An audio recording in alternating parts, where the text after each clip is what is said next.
Mesdames, Messieurs, bonsoir, soyez les bienvenus dans ce journal. Les titres ce soir, l'équipe de Tchèque est arrivée à Tours dans le cadre de l'Euro qui débute dans 2 jours. Arrivée à l'aéroport en début d'après-midi, direction l'hôtel. Puis le stade de la Vallée du Cher où les joueurs s'entraînent actuellement en public. Nous serons en direct dans un instant avec Bastien Mathieu sur place.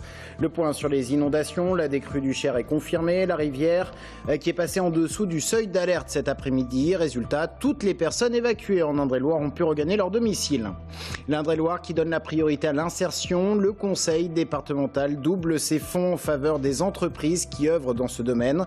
Objectif, favoriser le retour à l'emploi des bénéficiaires du RSA. Ils étaient attendus, les joueurs de l'équipe nationale de République tchèque sont arrivés à Tours. Tours, base arrière de cette équipe pendant l'Euro qui débute dans 2 jours. Arrivés sur le tarmac de l'aéroport en début d'après-midi, un passage à l'hôtel. Ils sont maintenant en entraînement public au stade de la Vallée du Cher. On prend tout de suite la direction de ce stade pour y retrouver Bastien Mathieu. Bastien, l'Euro 2016 pour l'équipe tchèque, c'est parti. Alors je vous entends très mal Florent, mais j'imagine que vous m'avez lancé. L'Euro a démarré pour la ville de Tours effectivement. Les joueurs de la République tchèque ont donc atterri en tout début d'après-midi. Il y a quelques minutes, ils ont foulé pour la première fois la pelouse de la Vallée du Cher pour leur premier entraînement. Je vous propose de voir le compte-rendu de leur premier après-midi Tourangelle. Il est signé Audrey Champigny. 13h pile, l'avion transportant l'équipe de République tchèque vient tout juste de se poser sur le tarmac de l'aéroport de Tours. Un à un, les joueurs foulent le sol tourangeau, accueillis par le maire de Tours et madame l'ambassadeur de République tchèque. Je connais bien Tours, je suis passée au moins 3-4 fois avant. Et je pense que premièrement c'est une ville qui ressemble beaucoup à plusieurs villes tchèques par l'architecture, par la mentalité, mais pour les footballeurs, le plus important est l'infrastructure. Je suis sûre qu'ils seront bien logés, bien accueillis et qu'ils vont avoir les conditions les meilleures pour l'entraînement. Pour la ville de Tours, c'est un petit événement d'accueillir cette délégation tchèque. C'est une satisfaction parce qu'il y avait beaucoup de villes candidates et Tours a été retenu par l'équipe tchèque. Et puis surtout, ça va mettre de l'animation en ville parce qu'on va s'intéresser à cette équipe finalement dans sa progression. On va souhaiter aussi qu'elle soit le plus longtemps possible et si on pouvait terminer sur une finale France-République tchèque, ça serait assez extraordinaire pour les Tourangeaux puisqu'on serait partagé entre les deux. Sur place, en revanche, très peu de médias pour espérer voir la star tchèque Petr Cech ou Jaroslav Plazil, que l'on reconnaît ici de loin avec ses cheveux longs. Interdiction d'approcher les joueurs et donc d'avoir des interviews, la sécurité étant verrouillée par l'UEFA. Les Tchèques ont donc grimpé directement dans le bus direction le Château Belmont, leur demeure Tourangelle pendant 1 mois. Car c'est ici, dans cet hôtel 4 étoiles, que les joueurs ont posé leurs valises. Banderole à l'extérieur, petits mots dans chaque chambre. L'établissement est entièrement privatisé pour l'occasion et des agents de sécurité seront même présents jour et nuit. Escortés par la police, comme ce sera le cas pour tous leurs déplacements, les Tchèques ont ensuite regagné le stade de la Vallée du Cher pour leur tout premier entraînement, l'unique en public. Et nous sommes donc à la Vallée du Cher. Derrière moi, vous pouvez le voir, la sélection tchèque a démarré son premier entraînement. C'était il y a 10 minutes pour le coup d'envoi. Ça ressemble plus à un décrassage pour dégourdir les jambes. Après leurs quelques heures de vol, ils ont prévu de s'entraîner 1 heure, 1 heure et demie. Et exceptionnellement, à cette occasion, on a du public. C'est la seule fois pendant toute la période de l'Euro que le public aura accès aux tribunes. On a vu beaucoup d'enfants. Les entrées étaient évidemment très contrôlées.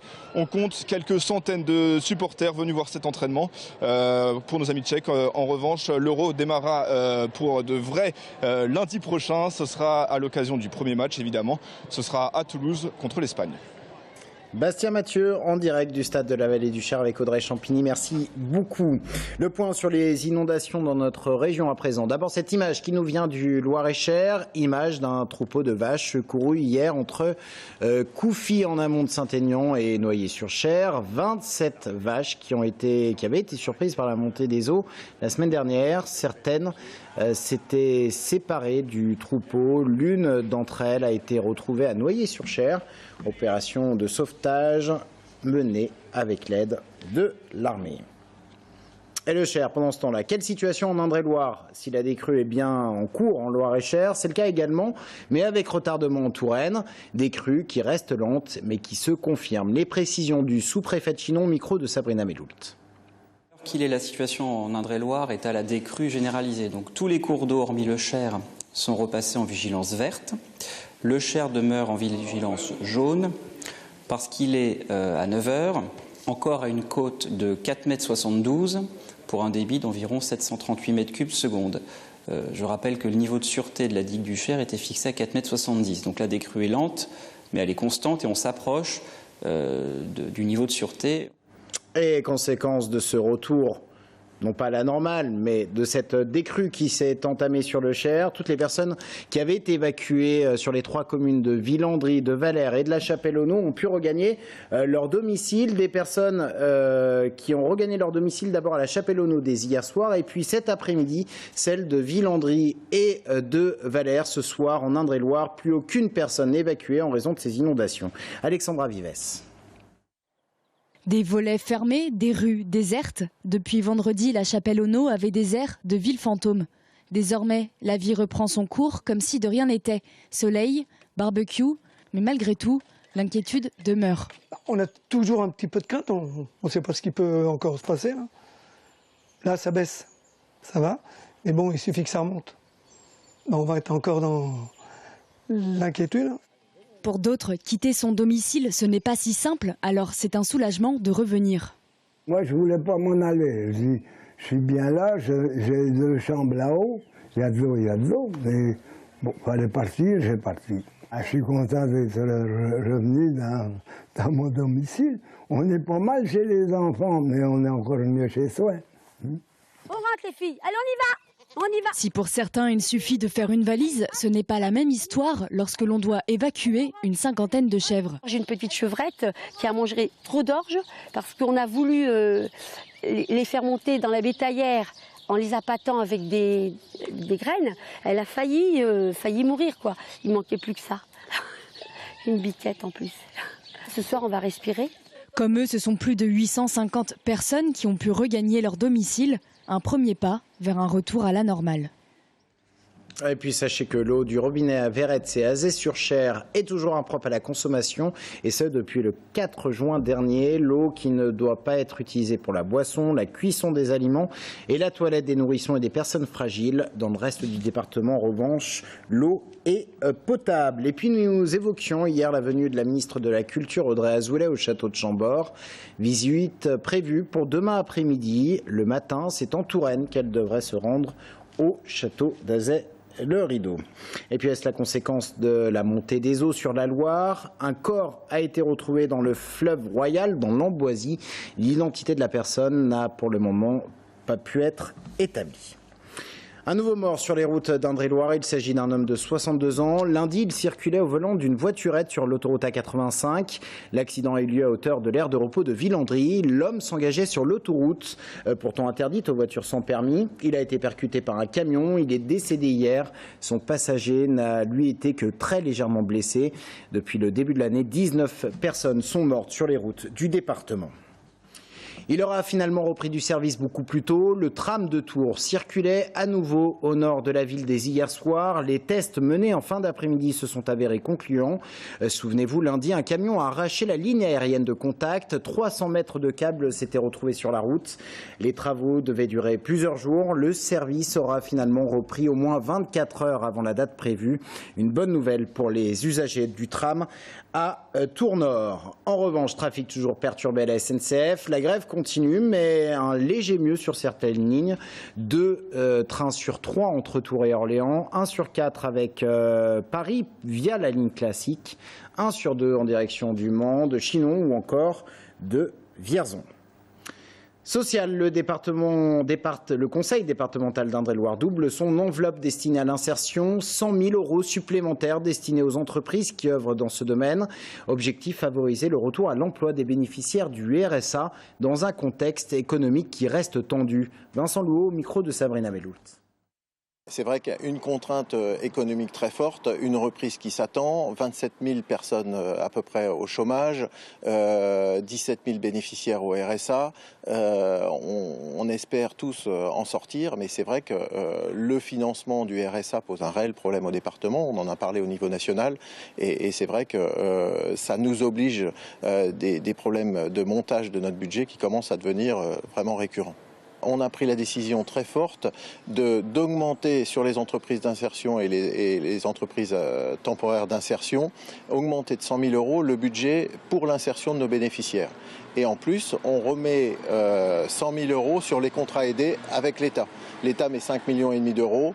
Nous, on remet 100 000 €, ce qui peut paraître pas grand-chose, mais sur une ligne de crédit qui est de 2 millions d'euros aussi à l'origine, donc 10%. Et concrètement, comment favoriser le retour à l'emploi de ces bénéficiaires du RSA?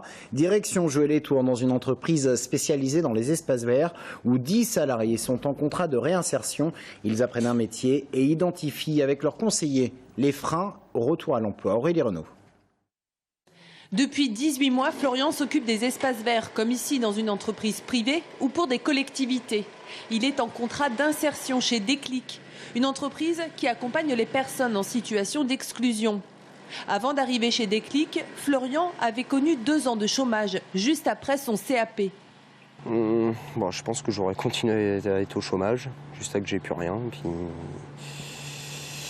Puis voilà, j'aurais continué à galérer, quoi. Elle a changé quoi, l'entreprise d'insertion, pour vous? Elle m'a apporté de l'expérience déjà. Donc d'ici 2 mois, si tout se passe bien, je quitte Déclic et j'enchaîne directement sur ma formation qui est un CS d'élagage au CFPPA de Fondette, qui dure 7 mois. Parce que c'est quand même un métier qui est assez recherché, quoi.